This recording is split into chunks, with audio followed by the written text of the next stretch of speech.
Do you have the religious emblem square knot on your uniform?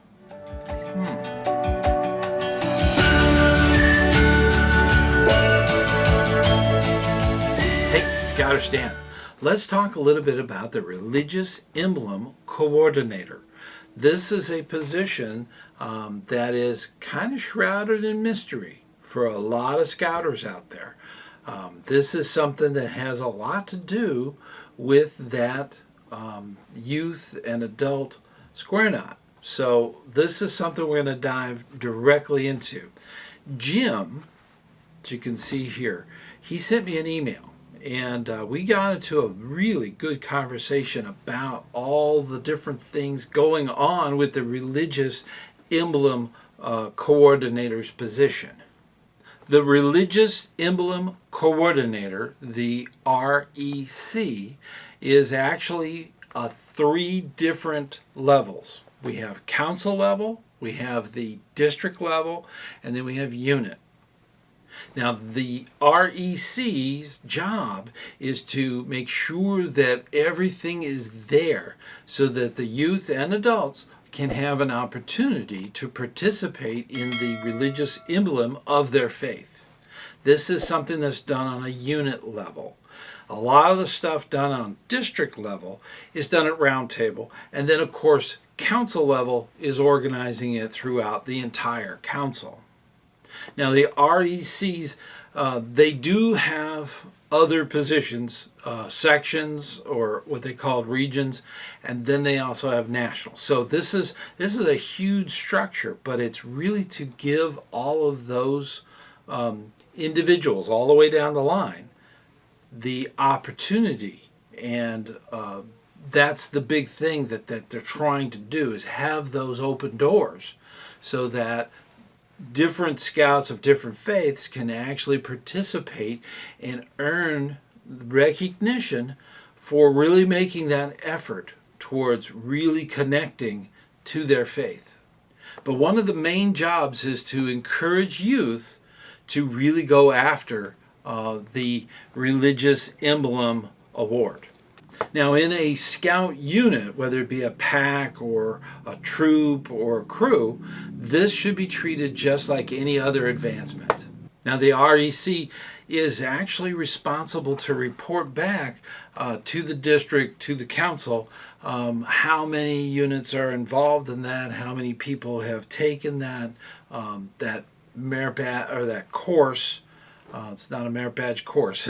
It's actually a square knot, and it varies depending on the faith. Different faiths have different requirements. So that's the thing that's being recognized, is the individual's faith within the guidelines of that square knot. That's the critical thing. Of course, you could think of it a little bit like the merit badge counselors and stuff like that. In fact, that is something that is part of that advancement. So kind of think advancement, when you're thinking advancement, like merit badges and skills and stuff like that.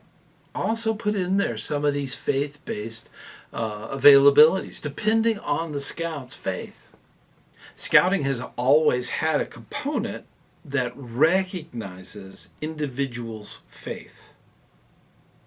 No man is much good unless he believes in God and obeys his laws. So every scout should have a religion.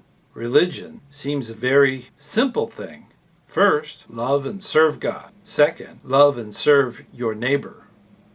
Baden-Powell wrote these words in 1908 in Scouting for Boys.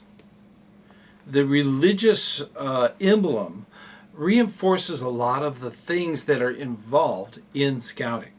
This could also help with the charter. Many charters of many units are actually through faith-based facilities. And this also helps keep that relationship with not only your charter, but also other faiths within the area that may not be the charter. So this is really important, this outreach through this faith religious emblem. That is so important. Now, before we go any further, I do want to invite you to our monthly meeting. It's on the first Sunday of each month, and it's at 9 p.m. Eastern Time. So you're more than welcome to join us and ask questions and just have fun. You know, that's one of those wonderful things about that meeting. I also want to thank everybody on Patreon for their continued support of our channel. And our channel members. You can be a channel member. You hit the join button and join up. There's all kinds of badges and emojis and different things. They even get the videos exclusively for themselves, ad-free, which is an added bonus. And then, of course, if you don't want to join in and do a monthly donation, you could always do a one-time donation by hitting the thanks button. So get involved.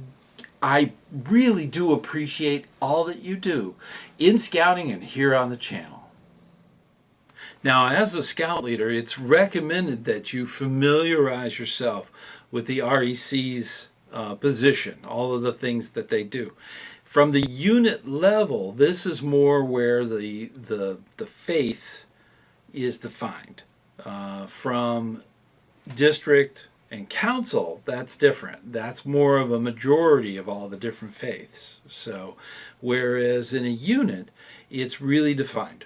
You may be chartered through a Catholic church. Therefore, the Catholic Church should be represented as someone in there. But it's totally okay to have a scout from another faith in that troop. They should be represented too.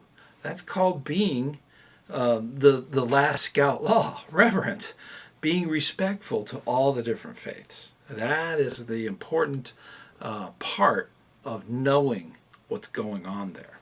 Make sure you gather some promotional materials. These materials, I have put a link down below the description of this video. If you click the more button, it'll take you to that link. There's a PDF in there that has all of the different medals and all the different things that are on there. It's amazing, all the different faiths and all the different varieties of different faiths. It's amazing. So definitely check into that. As a scout leader, that's important. That's part of being reverent. That's a huge part of it. Now, as a scout leader and as somebody that's part of the unit's REC, you need to attend roundtable. That's where the district REC is, and they will want to talk about all of the different connections and kind of get a promotion or something going forward. This is a very critical part of scouting. Now, as a unit leader, it's important to kind of set some goals. Try to set up a way to get some people to become RECs for your unit so that they can actually promote that faith-based square knot. That is really important, not only for the youth, but also for the adults. Have an opportunity for the adults to be involved too. Faith-based emblems is very important to recognize. It's just like an advancement. Like I was talking about the merit badges, it's just as important. The Scout Oath, actually the very first promise you make in the Scout Oath is to God. So it is very important. It is a huge part of what scouting is. It's a critical thing to have this opportunity for the youth to really get this this religious emblem part of their growth. That is huge, gigantic, okay? So definitely do that. There are so many things going on. I think it's important that we focus on the core values, the Scout Oath and Scout Law. And the very first promise, of course, is the promise on your honor to God. Okay, that's the very first one. And then the very last one, of course, in the Scout Law is reverent. That's the beautiful thing about scouting. It's always been there, and it's a big part of scouting. So definitely keep up that good hard work. Our young people are going to be fantastic. They are learning some skills. They are going to keep for a lifetime and maybe more. So it is an amazing thing. So keep up that good hard work. We're doing the good thing. We're doing good work, and let's keep moving forward. And of course, like always, keep living by the Scout Oath and Scout Law. These are just so important throughout the world. If we could all live by that, that would be wonderful. So keep up the good hard work, and I'll see you on the trail.